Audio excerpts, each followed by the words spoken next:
Hello YouTube, welcome back to another video. So today I've got a few more things coming in from the post.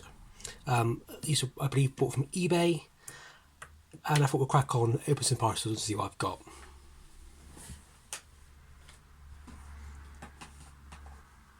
So straight up, I've got some starting lineup figures. Now, if you saw my last video, you know that I'm actually starting to get into baseball. I've started collecting PSA graded cards, and one of the things I've been picking up are these starting lineup figures. Now these were relatively cheap. I mean, in America you can get these quite common. They're about, I think they're to a penny in America. They're very, very common, and I'm pretty sure I see in video pickups from the States that every toy show, every flea market, every antiques mall store have these for sale. But in the UK you just can't find them. I mean, they're just different. And so I paid £12 for all three of these, and I was just buying them out of interest really. I think there's probably a few people in the UK that would want these, so I'm probably going to take them with me to NEC. I would love to keep them, but it's just too much room, unfortunately. But this was starting lineup, new 1994 edition. And we have here John Olerud, plays for the Toronto Blue Jays. He's number 9 on his back. Now, strangely, the bubble inside is starting to yellow. You can see it on the camera there. But the bubble outside is fine. It's got a bit of crushing, unfortunately. They'd sent this in a bag, standard. But what's cool is you get all the people on the back.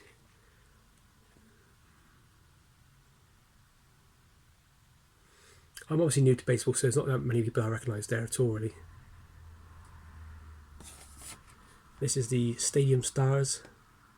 I recognise Barry Bonds, Bo Jackson, Juan Gonzalez. So that's pretty cool. That's that one there. Then we have Joe Carter, also for the Blue Jays. Must have been a Blue Jay fan, I reckon. There it is, pretty cool. 1994 edition. Same sort of background, I think. Yeah, the same players.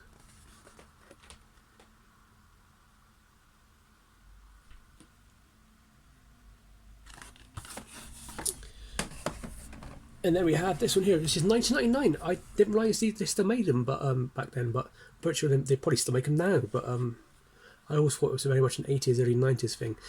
So this is David Wells. He is wearing his New York Yankees top by the looks of it, but he was traded to the Blue Jays. Number 33. Unfortunately, this one doesn't have any more pictures on the back, but it does give the history of the World Series.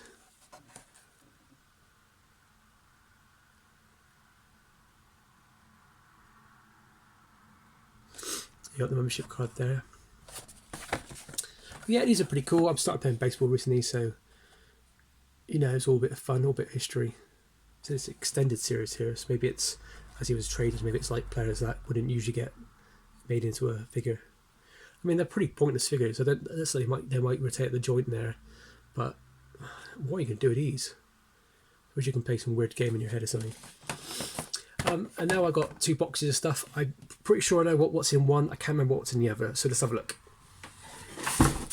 So these were on eBay. They were really cheap. I can't remember how much I paid, but it was less than £15 for the lot. Usually I wouldn't go around buying these sort of things anymore, because I literally just got rid of loads of them recently in a big job lot. But for £15 posted, they look good on my stall.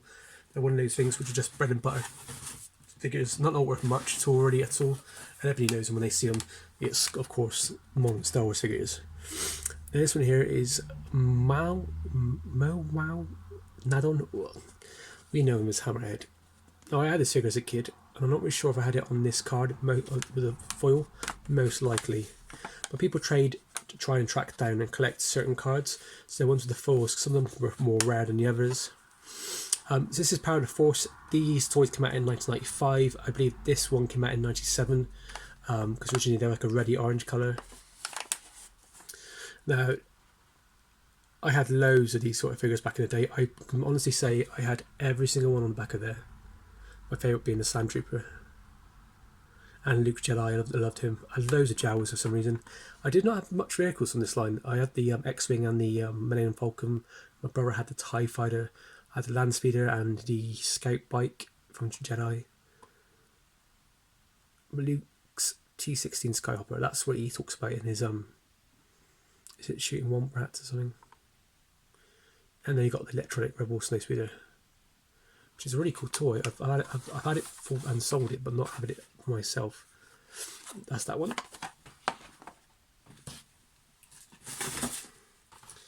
Next up is Princess Leia, and this card is a bit warped. Unfortunately, Bubble's got a bit of damage, so I'm going to have to try and see if I can flatten these out. Bubble is not broken, but this is not really going to go to a collector. This is going to go to I'm sorry, it's not going to go to somebody who wants it pristine. This is going to go to somebody who's either going to open it up and play with it, or somebody just wants it for a nice little display. Now, a bit of a funny story about this one. I had this figure because when I was a kid, I had the whole line up there, but I did not have, and I had all the we had all the vehicles as well. Very lucky. We did not have Princess Leia, and mainly because she was a girl, and they didn't really sell as many of her, I don't think. Well, they didn't really sell many of her in my local shops. But she was bought for me by my mum and dad in Disneyland Paris, and I loved it. I absolutely thought it was fantastic. I got the whole, I finally got the whole team. And a couple of months later, my brother decided to rip the head and arms off, completely destroying her, which is unfortunate. But that's the way it is. Brothers, eh?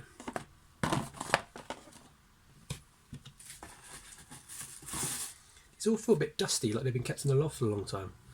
Then we have the Yoda. Hopefully Yoda will do quite well with all the new Mandalorian love for Baby Yoda. We're not allowed to call it that. The child, I think it's called. Jedi Trainer Backpack and Geimer Stick. I've never heard it before, called that before. But I love my Yoda figure as a kid. And there we go, got some more now. So I never had the lightsaber. I never had the ATST. I had a vintage one at this point. I found it at a Comic Con back in the mid-90s. So I pretty much reckon, yeah, I had every single one of those. I used to love Lando in his cape, and Boba Fett was just awesome. He was so much, obviously the vintage ones, considered a classic, but he's just really good. His backpack comes off, and his little cape comes off as well. And then Luke Skywalker and Dagobah fatigues.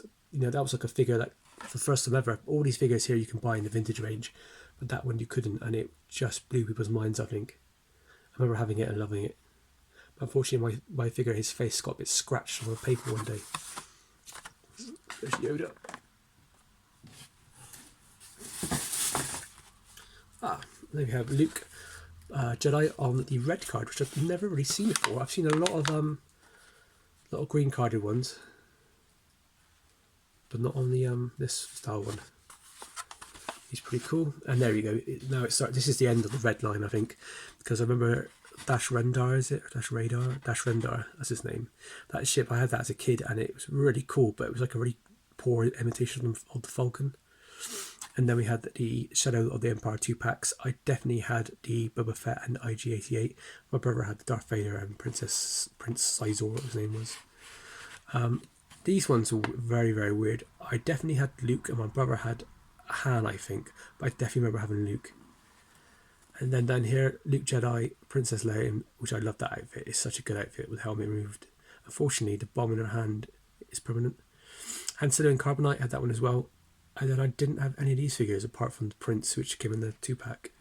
I think my friend had the Chewbacca. I was so mystified by what this meant, what this was about, because I obviously didn't see any of these figures in. Because I presume this is to do with a comic book series or game, and I had no idea what it was about. But yeah, they were pretty cool at the time, I suppose. But then there's so many Star Wars figures that hadn't come out by this point that people wanted in the vintage line. That seemed a bit of a pointless exercise, really. We've got Han in Carbonite, very, very cool figure. I mean, Han in Carbonite, the last 17 figure from the vintage line is quite expensive as it is. But I actually like this figure quite a lot. He obviously he's got the massive bulky torso and everything, but Han always looks a bit weird when he comes out of the Carbonite anyway. So you put the figure behind the Carbonite and it hooks on, which is quite a cool idea. Imagine just getting this figure but minus the actual figure, just a block. It's very weird as a kid, wasn't it? But I also remember at the time they also did a cardboard cutout sort of thing for Jabba's palace, and you can get the Jabba the Hutt from the special edition 1997 special edition, A New Hope, in a box. And I can remember getting it because I badly wanted Jabba so much. I remember buying it and it was rubbish. His head was facing the wrong way. He didn't look like Jabba did in Jedi, so you couldn't actually really have a really good scene, really, unfortunately. And Jabba the Hutt took ages to come out, like a proper Jabba the Hutt in the Star Wars modern line. I think it was at least 6-7 years. You got C-3PO, one of the first ones I ever had. I love C-3PO and I love this figure. It's, it's a bit bulkier, but he looks really good and he's shiny. Most C-3PO figures nowadays aren't shiny. They're like a matte colour and it just doesn't look right. 3PO needs to look like this. Yeah, always one of my favourites.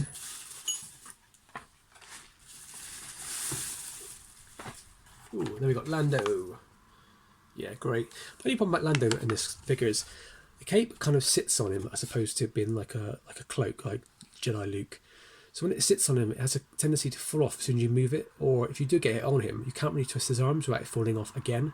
So it's one of the things that are always lost. I mean, in the vintage line, the cape's always lost as well because it's made out of vinyl material. Cloud City Administrator, human. Lando Calrissian. And last of these ones, the figures, is, as we were just discussing, Luke in Dagobah outfit. This will look really good with Yoda on your back. When you're a Star Wars collector, it's annoying that the last 17 figures in the vintage range were the last, because we all needed a Han Solo in Carbonite. Han Solo in Stormtrooper outfit. We needed a Tarkin figure. It would have been great to get a Dagobah figure of Luke, and there's so many other characters and stuff behind the scenes that we would love to got. So, it's great that they finally released it in this sort of era, but unfortunately they made him so bulky. It was like he's been properly working out at the gym. I get understanding of maybe needing to make him a bit more realistic, but you want to go like, you want to be similar to the vintage line, not similar to the He-Man vintage line. He's been properly working out. Those guns are massive. But anyway, that's the vintage modern figures I picked up. I think I paid £12 for the lot. I simply put them out on my store for about £5 each, and they will slowly go.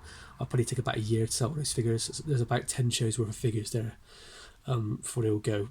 But if not, I might just do a bulk load to a guy I know who lives locally. He loves buying all these modern stuff, and I give him to him cheap, so I'll probably give him to him at half price. Us to make a bit of money there. Right, let's have a look at the last parcel I got. So this last parcel, I have no idea what this is. I totally forgot I bought it, so it could be absolute rubbish. It could be a return, for all I know. I know what this is. This is a good buy. Now I think I paid, it was something like £7 postage for this. Maybe a little bit more. But, it's something I've wanted in my collection since I was a kid. I was born the year before this came out, so I never really got to appreciate this toy line, but I did like it from afar. Friends had some of the toys and stuff. So this is the 1989 Batman Batmobile. It's released by a company called Toy Biz. Toy Biz are really, really famous for their 90s action figures, mainly Marvel, DC. This is lovely. The box on this is really, really nice. I'm just going to move the camera a minute and show you. So it's really kind of like sharp corners, a little bit of scuffing as usual, these things, but pretty cool. It says it has a rocket launcher, so I'll get out in a second and have a look. So the scale can be a bit appalling, really. I mean, it's not that bad, but look at Batman in comparison to the windshield and everything. So it should have some bombs that go along with it. Let's have a look, see what's inside, shall we?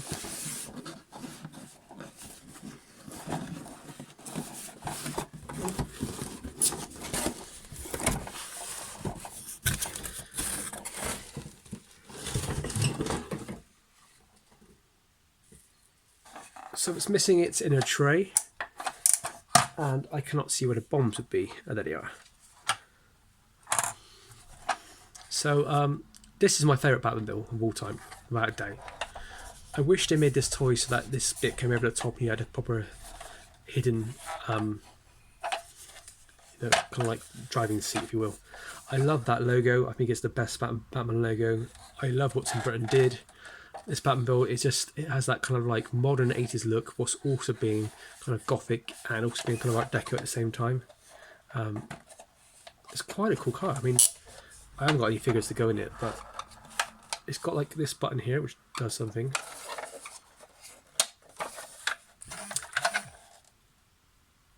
But these figures and these cars and these from this short period, they're starting to creep up in price a bit. People are starting to realise actually how good it was and how popular this series was.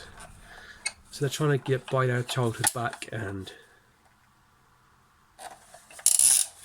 you know, if you're thinking about buying these, buy them now, because they're soon going to go up in price. But it's quite cool. I don't know how to make the rocket launchers go. It's got this bit at the back which kind of like twizzles. Oh, there you go. That does something. That opens up there. I don't know what's the point of that is. Presumably you can keep some more figures in there. Presumably you can put the Joker in there or the Penguin in there, just at a push, I assume. It says on the box, large trunk area can hold weapons and action figures.